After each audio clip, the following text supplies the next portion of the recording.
Welcome everybody. I'm Cassandra Helios. I'm your host here on Hair Impact, the show that inspires you and educate you all about science. Welcome on to another episode. And this episode is actually one of my favorite. It's about someone that lived like in the 1600s, but is inspiration and motivation for a lot of scientists and artists. His name is, of course, Leonardo, not Gabriel.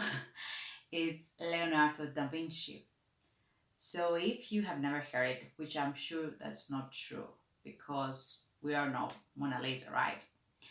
So, he was this Italian, he did a lot of things. So, he was an engineer, he was a geologist, he was a sculptor, he was a painter, he was an inventor. He just did so many things.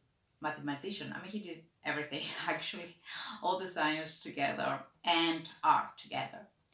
So he really did great things about science, but he's also a very, very known painter, one of the best in our, the past centuries. So we all know Mona Lisa, one of his work.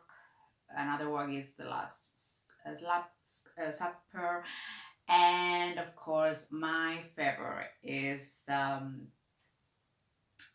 is a man.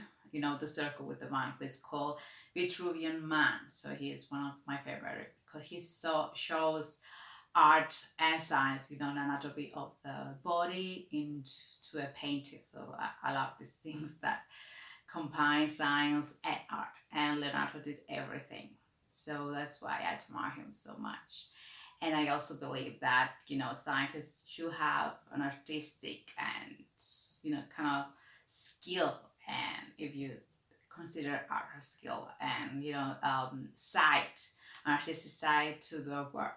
And Leonardo did it to the best. And we only have to learn from him. So about mapping, he was also a cartographer, great cartographer, because he did something back then was amazing. I mean, he was the first who had done it.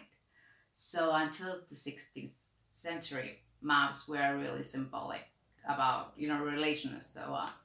So they were not really used, to use the map to go around and use the map as we do today. But someone gave him the task to map an Italian city. It's called Imola, outside Bologna. So what he did, he actually make a map of the city accurately. A map that you can actually use today after 5 centuries and find your way around Ebola, the city. So he take this methodology that cartographers still use. It's called polar coordinates. So you use polar coordinates to find the center of the city, the center point, and then measure it with a compass and measuring it, some features and some buildings. He was putting in the map, and then he used geometry to just complete the whole map. The map is very famously known as Imola plan, and it's really an example for those days and today because, as I said, you can still use it as a map for the city. So he make a breakthrough, and this methodology, although he is a methodology, he used it to do the map, which was great because now we use map not as a symbolic as before, but for the purpose of Leonardo did it, to use the map to see it. So if you see the plan, it looks like a satellite image, and this is how it looks, the town from above. So you scientists, think that is one of the first satellite image we have, the Leonardo Ebola plan. Among Leonardo things, they found also a world map of. Scientists don't think that some don't think that Leonardo drew it, and some they do. but it's a world map, and he is the first map we see the name America, and he drew Antarctica very accurately, Antarctica accurate size and Arctic the position. So it's the one of the early maps we see, features we see now in maps and accurately.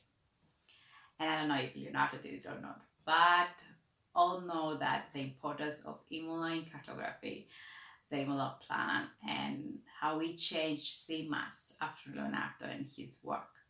And he did it because he has this artistic but also scientific skill to observe and then to draw what he was observing and uses science to do it like geometry, as I said before.